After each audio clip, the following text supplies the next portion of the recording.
ನಮಸ್ಕಾರ ಸ್ನೇಹಿತರೆ, ಹನಿ ಹನಿ ಕಹಾನಿ ಚಾನಲ್ಗೆ ಸ್ವಾಗತ. ಶಿವಪ್ಪ ಎಂಬ ಧೈರ್ಯವಂತ ಬಾಲಕ ರಾಕ್ಷಸನನ್ನು ಹೇಗೆ ಕೊಂದ ಎಂದು ತಿಳಿಯಲು ಈ ಕಥೆಯನ್ನು ಕೊನೆ ತನಕ ತಪ್ಪದೇ ವೀಕ್ಷಿಸಿ. ಒಂದು ಊರಿನಲ್ಲಿ ಒಬ್ಬ ವ್ಯಾಪಾರಿ ಇದ್ದನು. ಅವನು ಸದಾ ಊರಿಂದ ಊರಿಗೆ ತಿರುಗುತ್ತಾ ವ್ಯಾಪಾರ ಮಾಡುತ್ತಿದ್ದನು. ಹೀಗಾಗಿ ಅವನು ಹೆಚ್ಚಾಗಿ ಮನೆಯಲ್ಲಿ ಇರುತ್ತಿರಲಿಲ್ಲ. ಅವನಿಗೆ ಮದುವೆಯಾಗಿತ್ತು ಮತ್ತು ಒಬ್ಬ ಮಗ ಕೂಡ ಇದ್ದನು. ಅವನ ಮಗನ ಹೆಸರು ಶಿವಪ್ಪ. ಅವನಿಗೆ 8 ವರ್ಷ ವಯಸ್ಸಾಗಿತ್ತು. ಅವನು ಬಹಳ ತುಂಟ ಹುಡುಗನಾಗಿದ್ದನು ಮತ್ತು ಯಾವಾಗಲೂ ಚೇಷ್ಟೆ ಮಾಡುತ್ತಾ ಓಡಾಡುತ್ತಿದ್ದನು.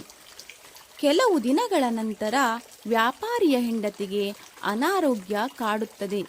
ಅದರಿಂದ ಅವಳು ತೀರಿ ಹೋಗುತ್ತಾಳೆ. ವ್ಯಾಪಾರಿಯು ಬಹಳ ದುಃಖದಿಂದ ಬಳಲುತ್ತಾನೆ. ಅವನಿಗೆ ಯಾರೂ ಸಂಬಂಧಿಕರು ಇರುವುದಿಲ್ಲ. ಆದರೂ ಜೀವನೋಪಾಯಕ್ಕಾಗಿ ವ್ಯಾಪಾರ ಮಾಡಲೇಬೇಕಾದ ಪರಿಸ್ಥಿತಿ ಅವನಲ್ಲಿತ್ತು. ಊರೂರು ತಿರುಗಬೇಕಿತ್ತು. ಅವನ ಒಬ್ಬನೇ ಮಗ ಶಿವಪ್ಪ ತಬ್ಬಲಿಯಾಗಿದ್ದ. ವ್ಯಾಪಾರಿಯು ಮಗನನ್ನು ಒಂಟಿಯಾಗಿ ಬಿಟ್ಟು ವ್ಯಾಪಾರ ಮಾಡಲು ಹೋಗುತ್ತಿದ್ದನು. ಒಂದು ದಿನ ವ್ಯಾಪಾರಿ ಮಗನನ್ನು ಕರೆದು ಹೀಗೆ ಹೇಳುತ್ತಾನೆ, ಮಗನೇ, ನಾನಿಲ್ಲದ ಸಮಯದಲ್ಲಿ ನೀನು ಹೊರಗಡೆ ತಿರುಗಾಡಬೇಡ. ಜಾಗ್ರತೆಯಿಂದ ಮನೆಯಲ್ಲಿಯೇ ಇರು.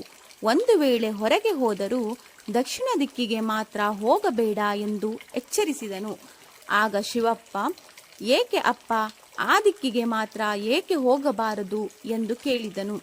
ಆಗ ವ್ಯಾಪಾರಿಯು, ಮಗು, ಅಲ್ಲಿ ದೊಡ್ಡ ರಾಕ್ಷಸನೊಬ್ಬ ವಾಸವಾಗಿದ್ದಾನೆ. ಅವನು ಅಲ್ಲಿಗೆ ಹೋದ ಮಾನವರನ್ನು, ದನಕರುಗಳನ್ನು ತಿನ್ನುತ್ತಿದ್ದಾನೆ.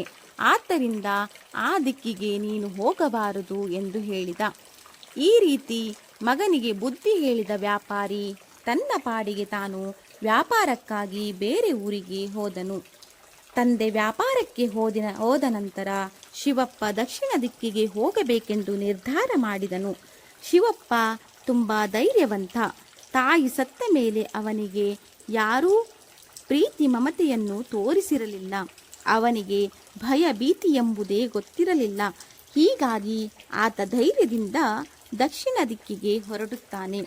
ಸ್ವಲ್ಪ ದೂರ ಹೋದ ಮೇಲೆ ಆ ರಾಕ್ಷಸ ಎದುರಾಗುತ್ತಾನೆ. ಶಿವಪ್ಪ ರಾಕ್ಷಸನನ್ನು ನೋಡಿ ಹೆದರುವುದಿಲ್ಲ. ಬದಲಾಗಿ, ನೀನೇನಾ ಎಲ್ಲ ಜನರನ್ನು, ದನಕರುಗಳನ್ನು ತಿನ್ನುತ್ತಿರುವ ರಾಕ್ಷಸ ಎಂದು ಧೈರ್ಯದಿಂದ ಪ್ರಶ್ನೆ ಮಾಡುತ್ತಾನೆ. ಈ ಮಾತನ್ನು ಕೇಳಿ ರಾಕ್ಷಸನಿಗೆ ಆಶ್ಚರ್ಯವಾಗುತ್ತದೆ. ಈ ಬಾಲಕನಲ್ಲಿ ಎಂತಹ ಧೈರ್ಯವಿದೆ ಎಂದು ರಾಕ್ಷಸ ತಬ್ಬಿಬ್ಬಾಗುತ್ತಾನೆ. ಬಳಿಕ ರಾಕ್ಷಸ ಶಿವಪ್ಪನನ್ನು ತಿನ್ನಲು ಪ್ರಯತ್ನಿಸುತ್ತಾನೆ. ಒಂದು ಕೊಡಲಿಯನ್ನು ತೆಗೆದುಕೊಂಡು ಶಿವಪ್ಪನನ್ನು ಹೊಡೆಯಲು ಮುಂದಾಗುತ್ತಾನೆ. ಅದಕ್ಕೆ ಹೆದರದ ಶಿವಪ್ಪ ಅದೇ ಕೊಡಲಿಯನ್ನು ಕಸಿದುಕೊಂಡು ರಾಕ್ಷಸನ ಗಡ್ಡದ ಮೇಲೆ ಜೋರಾಗಿ ಹೊಡೆಯುತ್ತಾನೆ. ಆ ರಾಕ್ಷಸನ ಜೀವ ಆ ಗಡ್ಡದಲ್ಲಿತ್ತಂತೆ. ಹೀಗಾಗಿ ಆ ರಾಕ್ಷಸ ಸತ್ತು ಬೀಳುತ್ತಾನೆ. ನಂತರ ಶಿವಪ್ಪ ರಾಕ್ಷಸನ ವಶದಲ್ಲಿದ್ದ ರಾಜಕುಮಾರಿಯನ್ನು ಬಿಡುಗಡೆಗೊಳಿಸಿ ಊರಿಗೆ ಕರೆದುಕೊಂಡು ಬಂದ. ಈ ಸುದ್ದಿ ರಾಜನಿಗೆ ತಿಳಿಯಿತು. ಆಗ ರಾಜನು ಶಿವಪ್ಪನನ್ನು ಹೊಗಳಿ ತನ್ನ ರಾಜ್ಯದಲ್ಲಿ ಅರ್ಧ ಭಾಗವನ್ನು ಕೊಟ್ಟನು. ಹೀಗೆ ಶಿವಪ್ಪನು ತನ್ನ ಧೈರ್ಯದಿಂದ ಎಲ್ಲರ ಮೆಚ್ಚುಗೆಗೆ ಪಾತ್ರನಾದ. ಎಲ್ಲರೂ ಅವನನ್ನು ಹೊಗಳಿದರು, ಕೊಂಡಾಡಿದರು.